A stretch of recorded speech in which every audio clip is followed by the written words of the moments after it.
Eight a simple interest rate of 5%, R is equal to 5%, the principal that will give, P हमने बताना है, और I की value दी गई है 12.5 और टाइम है 6 months is equal to 1/2 years। तो इक्वेशन में डालते हैं। इक्वेशन है I is equal to P R और T। I है 12.5 और P की वैल्यू हमने बतानी है।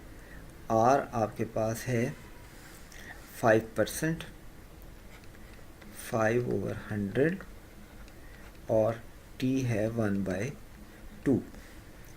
इसको जब हम सॉल्व करेंगे तो 2 ऊपर जाकर 12.5 से मल्टीप्लाई हो गया और ये 5/100 दूसरे साइड पर आकर रिवर्स हो गया,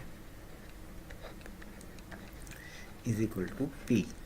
then P is equal to ये 25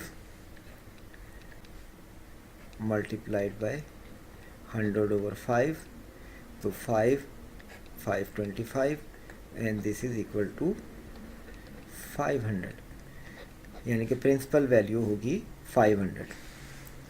तो ऑप्शन ए में दी गई है 500, इसलिए इस क्वेश्चन का करेक्ट आंसर है ऑप्शन ए।